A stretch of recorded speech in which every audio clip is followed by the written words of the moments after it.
భాగవతం ఎంతకాలం చదవవలసి ఉంటుంది, ఎంతకాలం వినవలసి ఉంటుంది అంటే ఊపిరున్నంత కాలము వినవలసింది. అందుకే అసలు భాగవత కథా శ్రవణము చెయ్యాలి అంటే ఒక అధికారాన్ని పొందినవాడైతే తప్ప చెయ్యలేడు అనడానికి కారణం అదే లోకంలో. అటువంటి భాగవత కథా శ్రవణంలో దశమస్కంధంలో కృష్ణ పరమాత్మ పుట్టినదాదిగా ఆయన అసలు పుట్టడమే ఒక పెద్ద లీల. నిన్నటి రోజున మీకు నేను మనవి చేశాను, ఎక్కడైనా లోకంలో నాకు పుట్టలేదు ఈ పిల్లాడని తల్లిదండ్రులకి తెలుస్తుంది, కానీ పిల్లాడికి తెలియదు. కానీ కృష్ణావతారంలో ఏమిటంటే నేను వీళ్ళ పిల్లాడిని కానని కృష్ణుడికి తెలుసు, కానీ ఆయన తమ బిడ్డడు కాదని తల్లిదండ్రులకి తెలియదు, నందయశోదలకి. అందుకని అసలు పుట్టుకే పెద్ద లీల అయింది. ఇక మిగిలిన లీలలు చేయడం పెద్ద విశేషమే ఉంది. కానీ ప్రతి లీల యందు ఒక గొప్ప రహస్యం ఒకటి నిక్షిప్తమై ఉంటుంది. అది ఎప్పుడు ఆత్మోద్ధారకమై ఉంటుంది, మిమ్మల్ని ఈశ్వరుడి వైపుకి నడిపిస్తుంది. ఎలా నడిపిస్తుంది అని అడుగుతారేమో. మీరు ఒక్కసారి పట్టుకున్నారనుకోండి, అందులో ఉన్నటువంటి తత్వం పట్టుకోవడం జరిగిందనుకోండి, మెల్లిగా పరిశీలనం చెయ్యడం అంటూ ప్రారంభమైతే అది వాసనాబలంగా మనసుని పట్టుకుంటుంది. దారంది దోషమేమి ఉండదండి. మీరు దారం పట్టుకెళ్ళి మల్లె పువ్వులు కేసి కట్టారనుకోండి, దారం మల్లె పువ్వుల వాసన పట్టుకుంటుంది. దారాన్ని పట్టుకెళ్ళి పసుపు రాశారనుకోండి, పసుపు వాసన వస్తుంది. దారాన్ని పట్టుకెళ్ళి ఇంగు రాశారనుకోండి, ఇంగు వాసన వస్తుంది. అంతే తప్ప దారం సహజంగా సువాసన ఉండదు, దారం దుర్గంధము ఉండదు.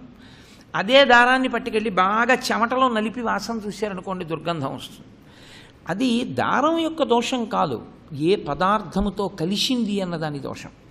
ఒకసారి కృష్ణలీల విన్నవాడు కృష్ణలీల చేత ప్రతిపాదింపబడినటువంటి తత్వాన్ని బాగా పరిశీలనం చేయడం జీవితంలో అలవాటు చేసుకున్నాడు అనుకోండి, అది మనసు యొక్క బలంగా మారుతుంది. క్రమంగా మారి ఇది ఏం చేస్తుందంటే ఉత్తర జన్మల యందు వాసనాదోషాన్ని తీసేయడంలో ఉపకరిస్తుంది. ఈ వాసనాదోషం సామాన్యమైన విషయం కాదు. అసలు జీవితంలో పెద్ద శాపం ఎక్కడొస్తుందంటే ఆ వాసన ఎందే వస్తుంది. ఈ జన్మలో వాడు దేంతోనో హత్తుకుంటాడు. వచ్చిన పెద్ద సమస్య ఏమిటంటే ఈశ్వరుడు నరజన్మకి పునర్జన్మ ఇచ్చేటప్పుడు తన జోక్యం పెట్టుకోడు. మిగిలిన ప్రాణులకు ఉంటుంది. నరజన్మ తీసుకున్నవాడు పునర్జన్మ మళ్ళీ ఏదెత్తుతాడు అన్న విషయంలో ఈశ్వరుడి ప్రమేయం ఏమి ఉండదు.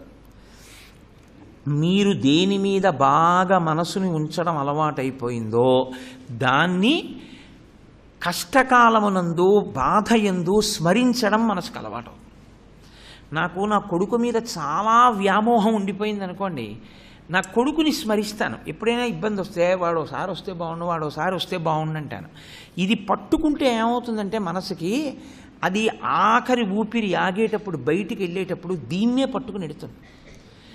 ఈ వాసన పుస్తకాల మీద ఉండిపోయింది అనుకోండి, అదొక వాసన కింద మారుతుంది. ఆ వాసన ఏదో ఐశ్వర్యం మీద ఉండిపోయింది అనుకోండి, అదొక వాసన.